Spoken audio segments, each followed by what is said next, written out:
नमस्कार। आप सुन रहे हैं रुचि ज्ञान गंगा ऑडियो बुक श्रृंखला, जिसमें हम प्रस्तुत कर रहे हैं परम श्रद्धेय ओम स्वामी जी द्वारा लिखित पुस्तक मंत्रों का प्राचीन विज्ञान, ऋषियों का ज्ञान। पिछली ऑडियो बुक में हमने जाना कि एक साधक की दिनचर्या कैसी होनी चाहिए, उसे क्या करना चाहिए और किन बातों से बचना चाहिए, जैसे कि संयम, अनुशासन, शुद्ध आहार तथा ध्यान और जप का महत्व। अब हम बढ़ते हैं इस दिव्य ग्रंथ के अगले अध्याय की ओर, जहां हम जानेंगे मंत्रों के आवाहन यानी इन्वोकिंग अ मंत्र का गूढ़ विज्ञान। कैसे मंत्रों को जागृत किया जाता है, क्या है उनके पीछे की ऊर्जा और क्यों कहा गया है कि हर मंत्र एक जीवित शक्ति है। इस अध्याय में आपको प्राप्त होगा वो प्राचीन विज्ञान और ऋषियों का ज्ञान, जिसे हमारे ऋषि मुनियों ने हजारों वर्षों की तपस्या के बाद संजोया था। यदि आपको हमारा यह प्रयास पसंद आ रहा है तो कृपया लाइक करें, शेयर करें और सब्सक्राइब करना ना भूलें। अपने विचार हमें कमेंट में ज़रूर बताएं, ताकि हम और भी उपयोगी और आध्यात्मिक सामग्री आपके लिए लाते रहें। तो चलिए आरंभ करते हैं मंत्रों के आवाहन, एक अद्भुत आध्यात्मिक यात्रा की ओर। मंत्रों के आवाहन में पहला बिंदु है मंत्र के 6 अंग, जिसे सडंग कहते हैं। हालांकि कुछ अपवाद हैं और उन्हें अगले अध्याय के अंत में सूचीबद्ध किया गया है। प्रत्येक अन्य मंत्र के लिए हालांकि 6 अंग केवल मंत्र के 6 पहलू या 6 तत्व नहीं हैं, वे ठीक वही हैं जो इसमें कहा गया है 6 अंग। इसका मूलभूत रूप से यह अर्थ है कि 6 में से किसी एक के न होने पर मंत्र अपनी पूरी क्षमता से काम नहीं कर पाएगा। उदाहरण के लिए, हम में से अधिकांश के 4 अंग होते हैं और अगर हम एक पैर खो देते हैं तो हम उतनी तेजी से नहीं दौड़ पाएंगे। अगर हम एक हाथ भी खो देते हैं तो हम कई कार्यों में गंभीर रूप से अक्षम हो जाएंगे। इसी तरह एक मंत्र जिसका आवाहन और लाभ तभी हो सकता है जब वह सभी 6 अंगों के साथ हो। मैंने इस पुस्तक में सूचीबद्ध प्रत्येक मंत्र साधना के अंगों को सूचीबद्ध किया है। 6 अंग हैं। पहला, दृष्टा, ऋषि। हमारे ग्रह पर उपलब्ध प्रत्येक मंत्र किसी दृष्टा द्वारा हमारे पास लाया गया था। मंत्र के दृष्टा को उस मंत्र का ऋषि कहा जाता है। इसका अर्थ है जिसने देखा। मंत्रों को गढ़ा या बनाया नहीं गया है, उन्हें केवल इसलिए देखा जाता है क्योंकि सभी मंत्र हमें सबसे बड़े योगी शिव द्वारा दिए गए थे। बाकी सभी लोग बस वही देख रहे हैं जो ब्रह्मांड में पहले से ही है। दूसरे शब्दों में, मंत्रों का कभी आविष्कार नहीं किया जाता, उन्हें खोजा जाता है। कल्पना कीजिए कि आपको कोई तकनीकी विषय पर विस्तार से बताने वाली पुस्तक मिलती है और जब तक आप इसे पढ़ लेते हैं तब तक आपके मन में कुछ ऐसे प्रश्न होते हैं जिनका उत्तर आप जानना चाहते हैं। उन उत्तरों को पाने के 3 तरीके हैं। पहला, आप इसे स्वयं समझने का प्रयास कर सकते हैं।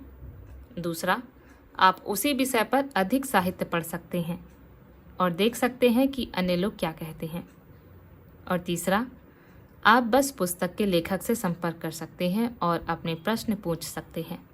आप लेखक के अनुभव और ज्ञान से सीधे लाभ उठा सकते हैं। किसी मंत्र के दृष्टा को जानना तीसरा विकल्प है। अगर आप नहीं जानते कि इस मंत्र की खोज सबसे पहले किसने की, तो आप उस मंत्र के कई महत्वपूर्ण पहलुओं से चूक सकते हैं।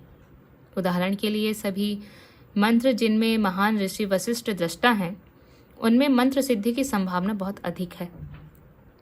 अगर आप गाय के घी से बना दीपक जलाते हैं या कुशा आसन या कंबल का आसन उसी पर बैठते हैं, क्योंकि वशिष्ठ यही करते थे। ये छोटी छोटी जानकारियाँ आमतौर पर वही होती हैं जो एक अच्छा गुरु आपको प्रदान करेगा। बस आपको बता दें कि इस पुस्तक में हर साधना के लिए मैंने आपको मंत्र सिद्धि की ओर ले जाने के लिए सभी प्रासंगिक विवरण दिए हैं। दृष्टा को जानना एक और बहुत बड़ा और गहरा महत्व रखता है। परंपरागत रूप से मंत्र मौखिक रूप से गुरु से शिष्य तक पहुंचाए जाते हैं।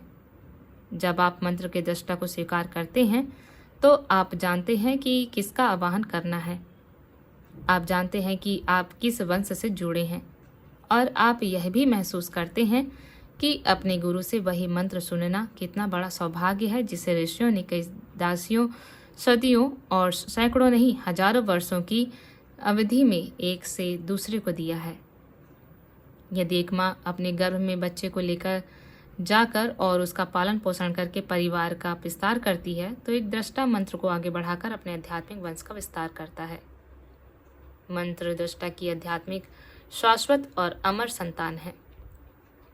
यह एक कारण है कि एक ईमानदार गुरु शिष्य के इरादों और क्षमता की जांच किए बिना सिर्फ मंत्र नहीं देता।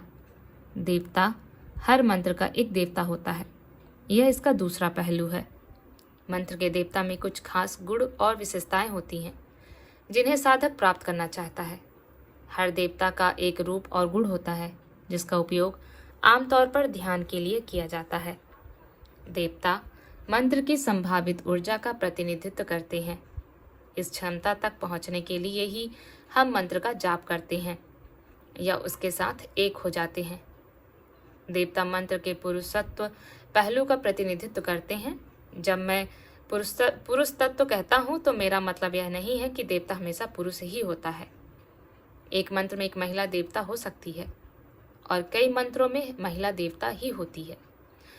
पुरुषत्व पहलू से मेरा मतलब केवल स्त्री तत्व का दूसरा पहलू है। एक पहलू जो एक महिला देवता या देवी में भी हो सकता है। तीसरा है बीज। बीज रहित मंत्र बीज रहित फल की तरह होता है। आप इसका स्वाद ले सकते हैं, आप इसके पोषक तत्वों से भी लाभ उठा सकते हैं, लेकिन केवल एक बार। आप उस फल का उपयोग पेड़ उगाने और उसे बढ़ाने के लिए नहीं कर सकते ताकि आपके पास बहुत लंबे समय तक चलने वाले फल हों। मंत्र का बीज उसकी रचनात्मक ऊर्जा का प्रतिनिधित्व करता है। कभी कभी गुरु शिष्य को केवल बीजाक्षर वास्तविक मंत्र के बजाय दे सकते हैं और कुछ समय में केवल पूरा मंत्र ही बता सकते हैं।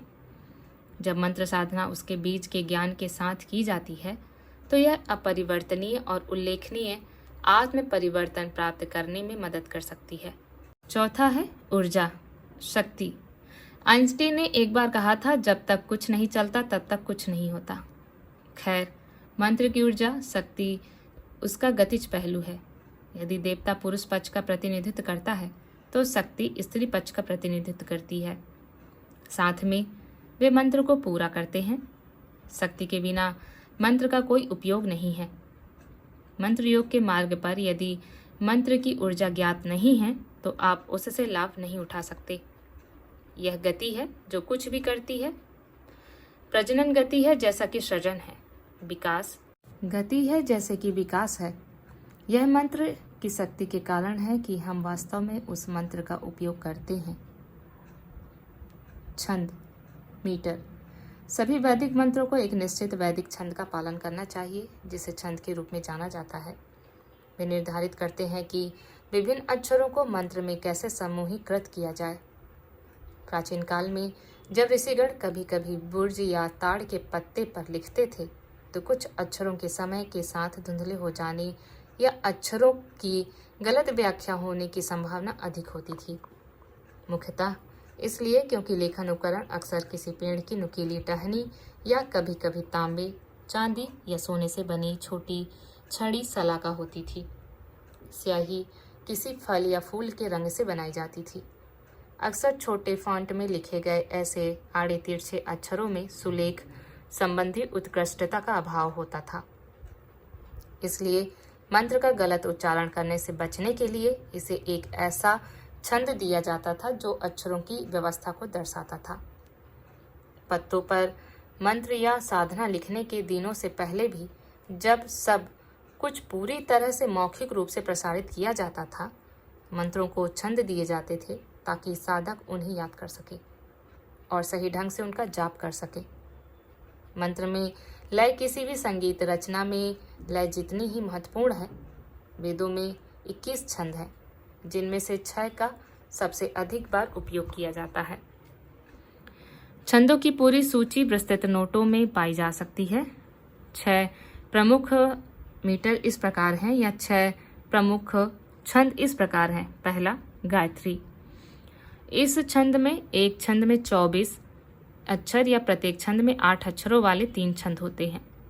प्रसिद्ध गायत्री मंत्र इस पुस्तक में एक साधना में शामिल इसी नाम के छंद से संबंधित है। दूसरा, औष्णिक। इस छंद में 28 अक्षर होते हैं, जिन्हें 8 अक्षरों वाले 2 छंदों और 12 अक्षरों वाले छंद में व्यवस्थित किया जा सकता है। तीसरा, अनुष्टुभ। एक वैदिक छंद जिसमें 32 अक्षर होते हैं और 4 छंदों में 8 अक्षर होते हैं, इसे अनुष्टुभ कहते हैं। चौथा, बृहति। एक वैदिक छंद जिसमें 36 अक्षर होते हैं, जिसमें 8 अक्षरों वाले 2 छंद होते हैं, साथ ही 12 अक्षरों वाला एक छंद और 8 अक्षरों वाला एक छंद होता है, उसे बृहति कहते हैं। पंक्ति। यह छंद 40 अक्षरों से बना है, जो 5 छंदों की एक सरल व्यवस्था में व्यवस्थित है, जिसमें प्रत्येक छंद में 8 अक्षर हैं। त्रिष्टुभ। त्रिष्टुभ में 44 अक्षर हैं, जिनमें प्रत्येक छंद में 11 अक्षरों के 4 छंद हैं। जगति। जगति में 48 अक्षर हैं, जिसमें प्रत्येक छंद में 12 अक्षरों के 4 छंदों में व्यवस्थित हैं। सभी वैदिक भजन हमेशा एक छंद से संबंधित होते हैं। कीलक या ताला। कीलक किसी भी मंत्र के सबसे भीतरी अक्षरों को संदर्भित करता है। अंतरतम से मेरा तात्पर्य उन अक्षरों से नहीं है जो मंत्र के बीच में है या अक्षरों को उसके साथ लगे यंत्र के सबसे भीतरी घेरे में रखा गया है। यहाँ अंतरतम का तात्पर्य मंत्र के सबसे गुप्त, गूढ़ और शक्तिशाली पहलू से है, यानी अपने मंत्र को उपयोग में लाने की क्षमता। कीलक को एक ताले की तरह समझें। वस्तुतः कीलक का अर्थ पिन या बोल्ट भी होता है। कीलक के बिना आप मंत्र की ऊर्जा तो जमा कर सकते हैं, लेकिन आप इसका किसी व्यवहारिक उद्देश्य के लिए उपयोग नहीं कर सकते। यह आपके बैंक खाते में पैसे जमा करने जैसा है। आप जितना चाहें उतना जमा कर सकते हैं, लेकिन अपने बैंक कार्ड का पिन जाने बिना आप एटीएम से पैसे कैसे निकाल सकते हैं। ठीक उसी तरह कीलक एक गुप्त पिन कोड है, जिसकी आपको मंत्र की ऊर्जा को अनलॉक करने और किसी उपलब्धि की ओर लगाने के लिए आवश्यकता होती है। कभी कभी यदि आप अपना एटीएम पिन भूल भी जाते हैं, तो भी आप बैंक में जाकर अपनी पहचान का वैध प्रमाण प्रस्तुत कर सकते हैं और नया पिन पा सकते हैं। मंत्र दीक्षा उस पहचान प्रमाण को बनाती है जब आप मंत्र के दृष्टा ऋषि को जानते हैं और आप उसमें उचित रूप से दीक्षित होते हैं, तो यह पहचान प्रमाण के बराबर होता है। यह दर्शाता है कि आप एक प्रामाणिक व्यक्ति हैं। इसका अर्थ है कि आप मंत्र विज्ञान के क्षेत्र में मौजूद हैं। दृष्टा की परंपरा में दीक्षा लेना एक गारंटर की तरह है, जो आपकी पहचान सत्यापित कर सकता है। एक उचित प्रश्न यह उठता है कि यदि आपको मंत्र में दीक्षा नहीं दी गई है, तो आप इसे कैसे प्राप्त करेंगे। इस पुस्तक में सूचीबद्ध 4 साधनाओं के लिए मैंने आपको वह तरीका बताया है जो आपके भीतर के गुरु को आमंत्रित करके शुरू होता है। अन्य सभी साधनाओं के लिए, जिन्हें आप अन्य पुस्तकों से ले सकते हैं, मैंने मंत्र में होने वाली विभिन्न त्रुटियों और उन्हें ठीक करने के तरीकों के बारे में विस्तार से बताया है। मैं यह वादा नहीं कर सकता कि कोई व्यक्ति अन्य सभी साधनाओं में दीक्षा के बिना सफल हो सकता है, जिन्हें आप विभिन्न ग्रंथों से सीख सकते हैं, लेकिन जहाँ तक इस पुस्तक में दी गई 4 साधनाओं का सवाल है, मैं आपको पूर्ण विश्वास के साथ अपने अनुभव को शोध के आधार पर बता सकता हूँ कि दीक्षा की कमी ईमानदार साधक के लिए कोई बाधा नहीं है। आपको हमारी ऑडियो बुक कैसी लगी, यह हमें कमेंट सेक्शन में ज़रूर बताएं। धन्यवाद।